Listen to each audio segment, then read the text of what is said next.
Hey, how you doing? I'm going to talk about two comedies, 25 years apart, a few other references as well in there. And really, I'm going to try and get to the bottom of why are we drawn to TV shows that are made by Hollywood about Hollywood, that maybe mythologize Hollywood. What is it about that dream that attaches us to it so easily? And why did the studio do so well? And back in 1999, Action didn't. Now, I was quite a big fan of Action at the time. I guess I was in that age where 20 odd years ago, where I was full of vim and vigor. And what I thought was anything that was kind of transgressive, I was on it. Anything that was making a comment about something else, so satirizing it, it felt edgy, it felt vital and interesting.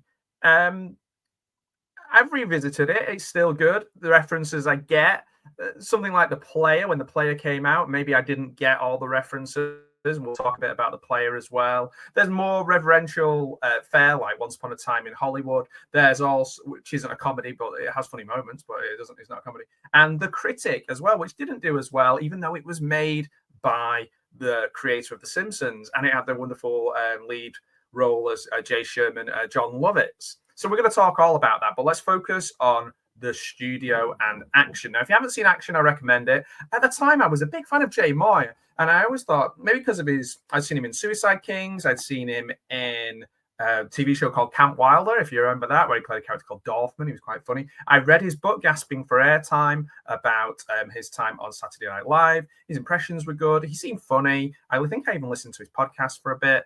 So yeah, I was a fan of his, so I watched Action for that very reason. But let's compare his character, Peter Dragon, the rising Hollywood mogul in Action, to Matt Remick, the Seth Rogen character. So we're going to talk about those as well. So both took us inside Hollywood, and both give us studio executives at the center of chaos. So 1999, Fox aired Action! Exclamation point. A bit like Top Secret! Exclamation point. With Jay Mohr as Peter Dragon. He was foul-mouthed, he was sleazy, he was tearing his way through the underbelly of Hollywood, and it lasted 13 episodes, and I believe some of those were played out of order as well before being cancelled. Now, in 2024, Apple TV Plus, a channel that I have had options to watch for 3 months here and there, and just no interest in watching them. This is possibly the only thing that's popped up on there I wanted to see, and I've seen it. The Studio, starring Seth Rogen as Matt Remick, obviously written with Evan Goldberg. Seth Rogen, somebody who I absolutely loved in Freaks and Geeks when it first came out. I just loved Freaks and Geeks. It was like my favorite show, probably still one of my favorite shows of all time. But then went on to do things that weren't as good. Sausage Party, I thought was appallingly bad. But him and Evan Goldberg's Superbad kind of was a team movie for a generation, maybe the generation after mine. And a bit patchy fare. Turtles that he did, the Mutant Mayhem, I thought was fantastic, was really, really good. But this one, I thought I'd give it a go. I'm a bit older, I'm a little bit more cynical. Maybe I'm going to look at it and just go, why is Hollywood just telling us how great they are? Or even if they're not, just talking about it is like, look how important we are, look how interesting we are. So I gave it a go with an element of skepticism.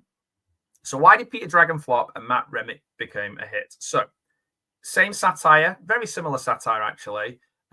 It was one of the things I was doing writing at the time. I was doing a writing course at the time of Action, and the way that the writer was treated as just the lowest character in Action was kind of a bit of worrying for me. I was like, oh, is this what my career would be like if I was going to be a writer?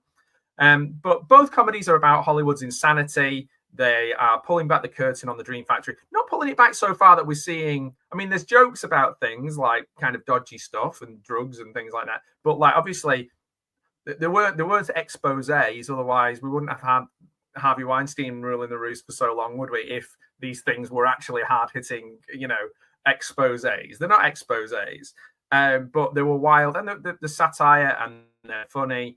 And they're not like, hey guys, do better. They're not like that at all.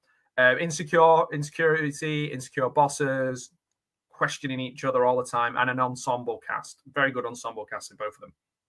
Both are saying Hollywood is absurd.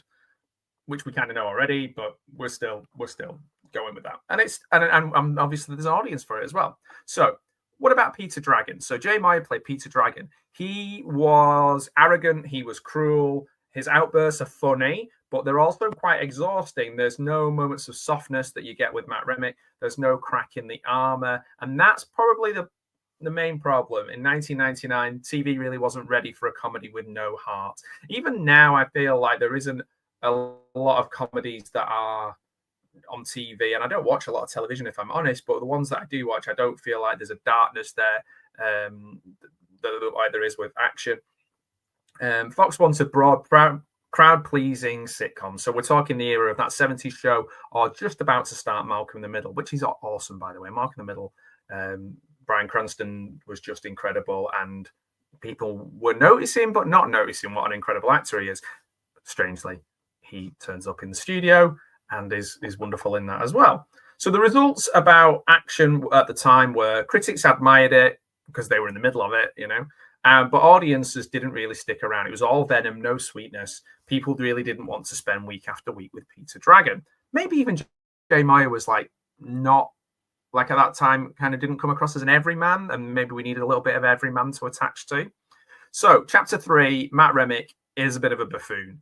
Now, he plays him not as a shark. He really is trying to keep it all together. KIT, keep it together. He's insecure. He's awkward. He really wants to be part of everything. He tries to paper over disasters. He has good intentions, but often they don't, and they're not realized, and problems that he sometimes can't solve. But he solves them with the help of his lovable troupe of helpers, let's say. So the difference is huge. We don't admire Remick. We recognize someone who can make mistakes, and you like I was literally in one of the moments I'm shouting out, going, "Oh no, his car's there. He's going to get in the way." I'm kind of getting into the way he feels. I'm even rooting for him when he's arguing with the doctors, even though he's saying it's like what I'm doing. Art gives people a reason to live. You allow people to live, you keep them alive, and they're not having any of it. They played that very well in the sense of all those doctors were really obnoxious, and you kind of sided with him, which is really funny because anyway. It's still a satire of Hollywood, but he's a character you can root for because of his stumbles, most of the time literally stumbling. He falls over in nearly every episode. By the way, it looks beautiful as well. It definitely looks nicer than the action. The opening titles, the music, the cinematography, the cameos service the story. Not that they didn't in action, but action looked darker, and the studio doesn't really look that dark. So you can still root for him. So other things to consider: cultural context. Okay, so in the late 90s, audience weren't used to TV comedies savaging the industries around them. A show like Action felt toxic compared to the safe sitcoms of its era. It involved you actually paying attention. This is the same reason, I think, as well, that slightly different point to what I started off saying, but why Police Squad didn't continue for years and years and years. You have to pay attention. You have to watch. And when you do, you get rewarded. But a lot of people don't want TV like that. They want to eat their meal and watch it and just consume it. Now, in 2024, everything had changed. Now, a lot of these things I haven't seen. Veep, I believe, is a version of In the Thick of It. The Thick of It. Succession, which I haven't watched. The Office, I believe, what the UK Office maybe, but also I'm making notes about things that maybe I haven't seen, but I know the general tone of them, almost to the point where I know the tone of them. I don't really want to see them. I know what Bain and Armstrong write like, so I don't really want to invest in Succession.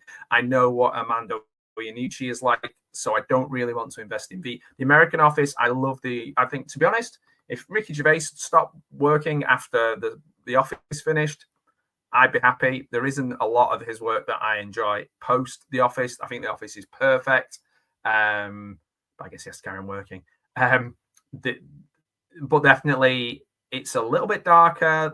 There's a lot of documentary style comedy that allows us to kind of get a bit more reality in there, cynicism and cringe at the same time. And we love watching things fall, institutions fall in real time. But when the studio arrived, audiences were ready, but instead of being too cruel, it hit that sweet spot. It was satirical, but it never so dark that it alienated people. You could he does a very good job of dragging you through with Matt. Okay, so why it worked and why the other one didn't. So Action failed mainly because Peter Dragon was unrelentingly nasty. These are my notes from earlier on.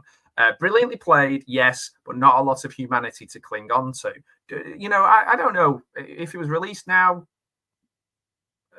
I guess Jay Mohr is not as big a star as Seth Rogen is now, but if it was released now, and I don't know, it is a good program. It is worth watching. Matt Remick is a human first before it's satirical, before he's a studio head. He's pathetic, but he's also funny and recognizable. So one was a mirror held to the more ugly side. I guess there was more hookers and things like that. I know a lot of these new things, sex is stayed away from. You're more likely to see violence and drugs than you are sex in anything in Hollywood now. That's another video about why violence is a-okay. Anyway, Hollywood loves this. I guess this is like a sitcom, a classy sitcom that lets us laugh from a safe distance. Now, Hollywood loves nothing more than to mythologize itself, to turn the chaos of the industry into egos, money, disasters, stories about what it all means. And I love autobiographies and biographies. I read them all when I was younger. Read them all. No, I've read a lot of them when I was younger. I used to like Marlon Brando and Alan Alda, and I would sit there 10, 11 years old reading all these things, whether it was William Goldman's books about screenwriting. I just absolutely love reading about Hollywood. So I am the audience for both of these shows to a certain degree. I guess that's why I watched them both, and I can't remember the last TV show I watched all the way through. I am still trying with Alien Earth, but I keep glazing over. Now, why do audiences love it? Maybe it's the glamour, maybe it's the sort of the irony of seeing somebody powerful, things go wrong for them. Maybe there's a little bit of Curb Your Enthusiasm in there too. Audiences seem to love it, and there's something irresistible about watching Hollywood dramatize Hollywood. Now, in the player, I only saw this on VHS. So the last time I saw this was on VHS. 1992 Robert Altman film. Robert Altman, often very wordy, very long films that I find quite hard to stick with. I know he's a good filmmaker, but was a razor-sharp satire about a studio executive. He literally murders a screenwriter and still gets away with it, played by Tim Robbins, the executive. It's played more of a noir, a bit like a Coen Brothers kind of noir. It worked because it made digs at movies, but it had lots of cameos and sweeping camera moves and classic Hollywood look, but it was a crime setup. It was a satire and a bit like an LA Confidential style film at the same time. So think about 30 years later, you get The Studio on Apple TV, an Emmy-winning comedy. It shows us the absurdity of modern Hollywood from the inside. There's no murders in this, but there is like people being mean to each other, throwing burritos. It's pretty broad, as I just said, throwing burritos. Star-driven, workplace dynamic is there, definitely. You don't need to know how test screenings work or what turnaround means. You can still follow what's going on. This is essentially your, like if you watch Bilko or Friends or any of these sitcoms, you don't need to have lived in New York or been in the motor pool to understand what's going on. It's funny because there's the insecure executive, the overworked assistant, the desperate actor. It works for the mainstream because it's less about the industry itself, more about the people fumbling through it. But not every attempt at doing this lands. Take The Critic, 1990s. It should have been a hit. John Lovitz was incredible. John Lovitz is Jay Sherman, a New York film critic whose catchphrase is, "It stinks." The show was packed with parodies. There's Jurassic Park, the musical, Rocky VII, Adrian's Revenge, yo, Adrian. It was as sharp as anything The Simpsons was doing at the time, probably sharper because it was all of the little references from The Simpsons, but made into a spoof Siskel and Ebert style critic show. And yeah, I mean, Dr. Katz was very successful, but The Critic wasn't. It was as sharp as anything The Simpsons were doing. It skewered the industry with glee, but it didn't really work. And I think that was just about timing. It was on ABC, then it moved to Fox, and it was shuffled around. It didn't have the family dynamic. Jay Sherman was the lead and was in pretty much every scene except for the little spoofs and things like that. And even that becomes tiresome quite quickly if you watch Family Guy a lot, and if it was just the cutaways all the time, and there's a lot of cutaways, South Park people highlighted that, then that would get tiresome. The Critic was all Hollywood all the time. For 1994, that was quite niche. It was before the internet was a real big thing. Wasn't hungry. People weren't after getting inside jokes about sequels, reboots, and producer meddling, because unless you were a film fan reading Empire magazine or listening to audio commentaries or whatever it was, probably not even audio commentaries then, to be honest, you weren't. It didn't bother you. Now, I was somebody who was really interested in that. I ordered The Critic on DVD region 1 as soon as I could get it. It just seemed like my kind of thing. But in other words, this is going to make it sound like I'm bigging myself up, and trust me, I'm not. It was almost too clever. Critics adored it. Audiences weren't ready. I mean, and having said that, it wasn't that I was clever. It was just that it was what I was interested in. I wanted to be a writer. So films about, or TV shows about the internal workings of Hollywood and writing and creative process was always going to interest me, always. So it drifted into cult obscurity. And that contrast is key. So let's break them down. The Player thrived by being a Hollywood satire dressed as a slick Hollywood thriller. The Studio thrived by broadening the focus into workplace comedy. If you watch The Office, you probably like it. The Critic failed because it was clever in a vacuum, a satire without the mainstream audience to catch it. And there's some very similar points to be made about Action as well. It was maybe too dark, too inside baseball, as people like to say. So Hollywood will always mythologize itself, and sometimes we love that. I could watch 6 hours of Once Upon a Time in Hollywood. Oh, my dog's maybe. Hang on 1 second. Give me 1 moment. It's my studio head. Okay, I'm back. I was fired. My studio exec fired me. Just noticed I've been doing this video all the way. I could have done that. If you can guess the movie behind me, you win a prize. My undying admiration. So, let's recap. Show like Action felt toxic compared to the safe sitcoms of the era. By 2024, everything had changed. We had The Office, Veep, Succession. We expect cynicism. We expect cringe. Now, let's break this down a little bit further. I was talking about Once Upon a Time in Hollywood. I would watch 4 hours of Once Upon a Time in Hollywood. I would watch more and more and more. You can tell it comes from a place of love. It's fun. It's exciting. It's somewhere unobtainable for most of the world. And yeah, it's kind of inside baseball, but with an action and comedy, and it's just a wild ride. I think that stands on its own. I think that stands on its own, but it definitely is mythologizing the pop culture of the time when it's filmed. So sometimes it doesn't work because Hollywood assumes the audience is already fluent in the language of the industry. Maybe it isn't. Whether it's Altman, Apple, or a short-lived animated critic shouting "it stinks," the fascination remains the same. It can't stop turning the camera on itself, and deep down we can't stop watching. I wonder if you have the answer. Why is that? We're finally ready maybe to laugh at the industry a bit more that takes itself too seriously after everything that we've kind of learned about it that's kind of come out. So even making fun of yourself as well, if you're making the joke and it's quite, you're choosing to do that, if that makes sense, it kind of makes it a little bit more safe rather than from an outsider perspective, because really even Seth Rogen is an Hollywood person, and the program is full of Hollywood people talking about Hollywood things. So there's not going to be a lot of retrospective, or no, there's not going to be a lot of perspective from an outside thing. But then again, it would be hard to make that if you didn't know what it was all about. So if you've enjoyed this discussion about the studio and Action, if you even remember Action, see if you can find it. Where can you find it? I mean, there's like 77 different streaming services and different ways of finding it, but you'll probably find it on eBay. I did enjoy the studio.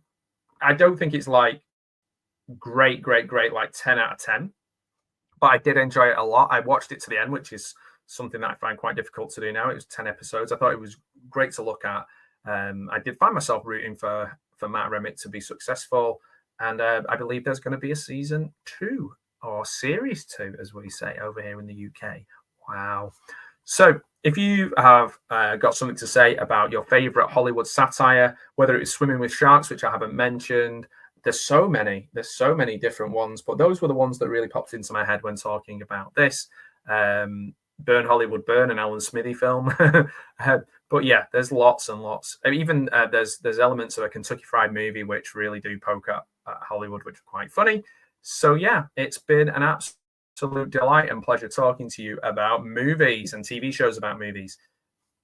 Maybe ones you've never even watched. But I checked them both out and definitely get The Critic. The Critic is hilarious. Even just watch some clips on YouTube. And while you're at it, nothing to do with Hollywood, watch Dr. Katz as well, because Dr. Katz is awesome. So if you like Bob's Burgers and you like things like that, Archer, then you will enjoy Dr. Katz. It is literally like listening to a therapy, because it is, but it feels like therapy too. Anyway, I've gone off at a tangent once again, and it's been an absolute delight talking to you. Take care and goodbye. Be careful out there.